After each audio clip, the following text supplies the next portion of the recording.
Assalamualaikum warahmatullahi wabarakatuh. Di sini kami dari kelompok 1 ingin mempresentasikan hasil diskusi kami di mana strategi penetrasi pasar internasional dengan brand lokal yaitu Koko Alen yang di Bali. Perkenalkan, nama saya Katon Songok Satrio, NIM 197. Saya Devita Septiani, NIM AIR 182. Saya Dunur Farida, NIM AIR 196. Saya Maulida Anjiliani, NIM AIR 165. Berikut presentasi dari kami. Oke, untuk materi yang pertama akan saya jelaskan. Di sini kelompok kami memilih Koko Alen Bali. Koko Alen Bali ini adalah inisiatif untuk menciptakan ekosistem yang mendukung kesejahteraan petani coklat di Tabanan melalui produksi organik dan pemasaran langsung. Koko Alen bertujuan untuk memperkenalkan coklat Bali ke dunia dan memberikan pendidikan tentang manfaat kakao. Selanjutnya itu kelompok kami memilih brand Koko Alen Bali yaitu karena perusahaan lokal yang mengolah biji kakao Indonesia menjadi berbagai produk coklat yang berkualitas seperti coklat bar, cocoa powder, dan minuman coklat. Koko Alen Bali juga menawarkan pengalaman edukasi proses pengolahan kakao sehingga memiliki nilai tambah dan potensi besar untuk bersaing di pasar internasional. Selanjutnya, analisis kesiapan ekspor. Yang pertama itu ada aspek produk. Yang pertama itu Koko Alen Bali ini memiliki produk unik dan berkualitas berbahan dasar kakao lokal Indonesia. Yang kedua, memiliki nilai tambah melalui konsep eduturisme. Yang ketiga itu berpotensi bersaing di pasar internasional. Yang kedua itu ada aspek kapasitas produksi. Yang pertama itu memiliki fasilitas pengolahan dan mampu memproduksi berbagai jenis produk coklat. Yang kedua, perlu meningkatkan kapasitas jika permintaan ekspor meningkat.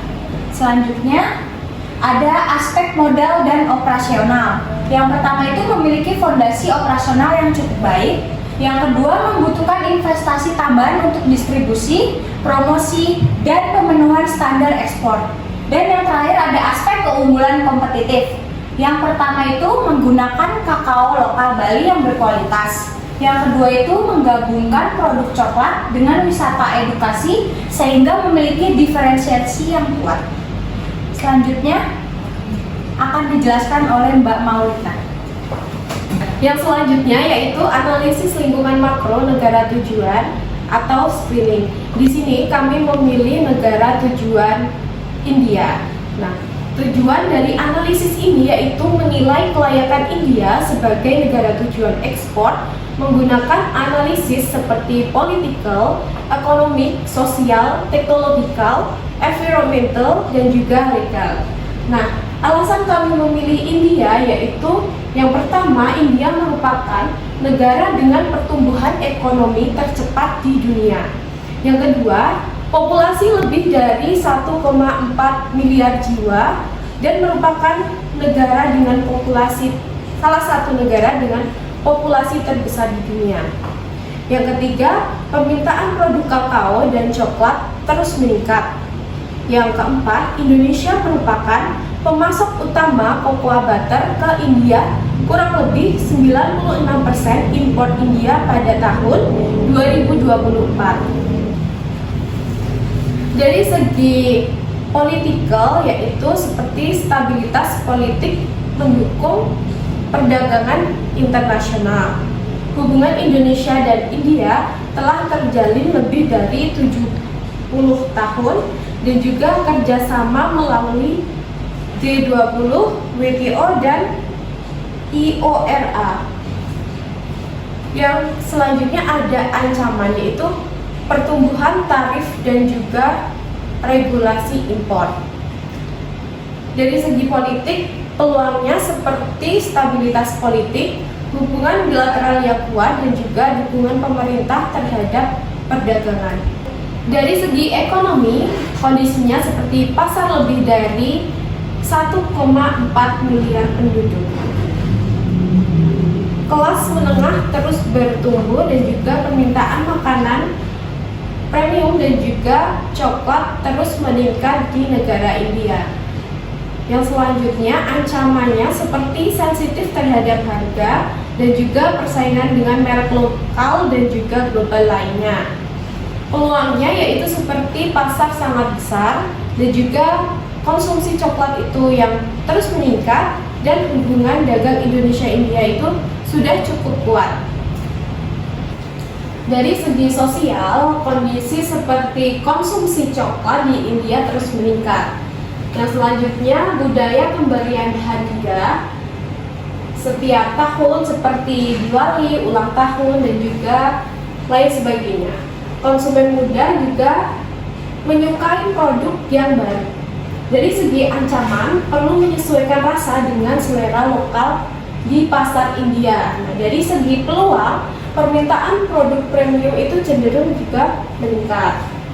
Yang selanjutnya, dari segi teknologikal, kondisi seperti pertumbuhan e-commerce yang pesat, infrastruktur logistik juga semakin baik, dan juga digital marketing mempermudah penetrasi pasar yang ada di India. Ancamannya seperti persaingan digital yang tinggi.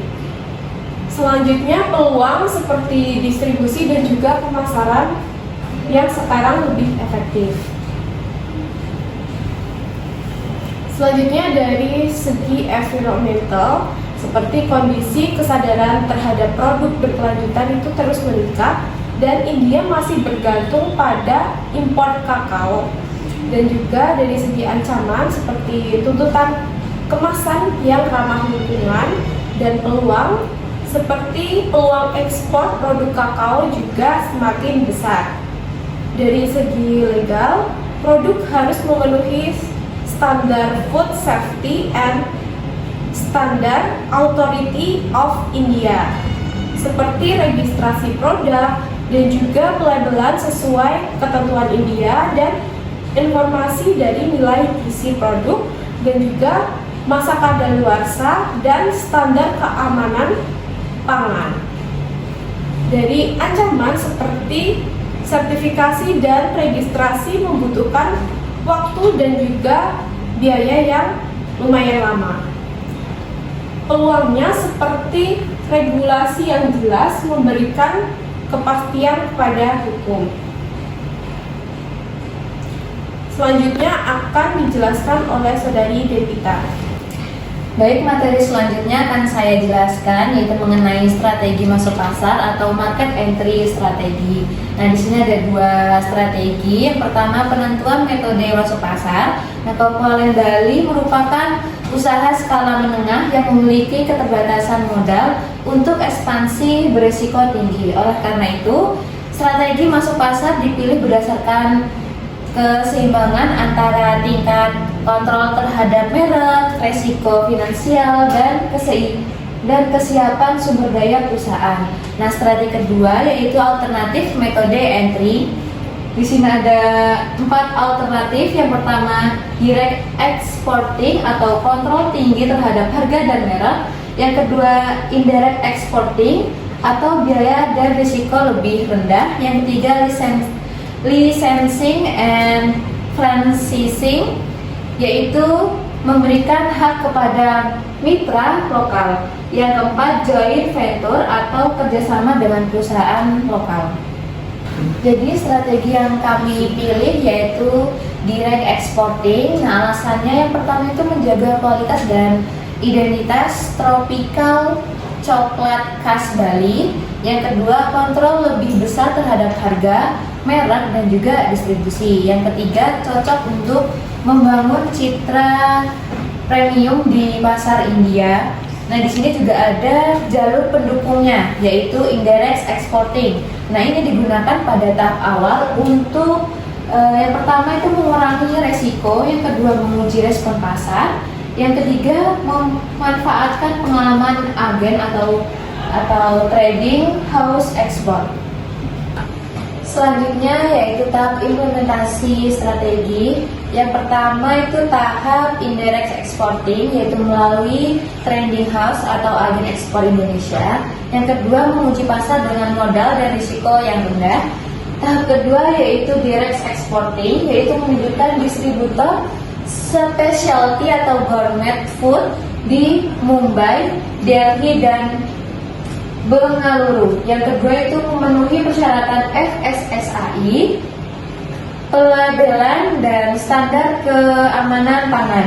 Tahap ketiga yaitu joint venture atau jangka panjang, dilakukan setelah penjualan stabil, bekerja sama dengan distributor lokal, dan meningkatkan efisiensi logistik dan juga menekan biaya impor. Selanjutnya ada adaptasi barang kemasan internasional atau KTP, biasa disebut produk, class, price, dan promotion.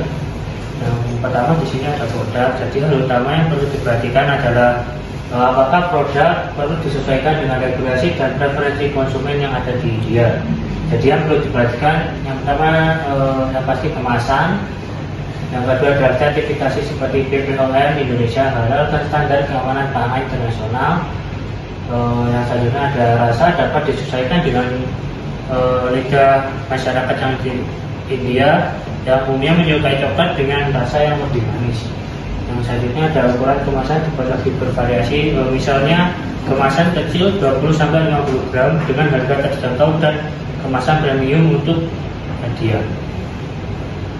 Selanjutnya ada price, di mana price ini adalah penentuan harga yang harus mempertimbangkan seluruh biaya hingga produk sampai ke konsumen. Jadi yang perlu diperhatikan itu biaya produksi dan biaya pengemasan ekspor dan biaya logistik dan pengiriman internasional. Selanjutnya biaya-biaya masuk dan pajak impor yang ada di India, dan nilai tukar mata uang yang ada di sana, serta harga produk pesaing di pasar India, dan daya beli masyarakat serta target konsumen. Selanjutnya ada bus atau distribusi. Jadi perusahaan harus menentukan jalur distribusi yang paling efektif agar produk mudah dijangkau konsumen India. Yang perlu diperhatikan di sini bisa bekerjasama dengan importer atau distributor lokal yang memahami bagaimana kondisi pasar di India. Misalnya menjual produk melalui e-commerce serta Amazon India, Flipkart, dan atau Big Basket. Selanjutnya memasarkan produk di supermarket modern, minimarket premium, dan toko makanan impor, dan memanfaatkan distribusi yang telah memiliki jaringan luas agar biaya distribusi lebih efisien, serta menjaga kualitas produk selama penyimpanan dan pengiriman dengan sistem logistik yang baik. Yang terakhir ada strategi distribusi. Ini membantu memperluas jangkauan pasar serta sekaligus meningkatkan ketersediaan produk. Misalnya ada promotion. Jadi promotion di sini harus disesuaikan dengan budaya dan karakteristik konsumen India agar kesan pemasaran lebih efektif. Yang perlu diperhatikan pada promotion mungkin menggunakan media sosial populer di Indonesia seperti Instagram, Facebook, dan YouTube, dan bisa bekerja sama dengan influencer yang ada di sana. Sekian presentasi dari kelompok kami. Kurang lebihnya mohon maaf. Wassalamualaikum warahmatullahi wabarakatuh.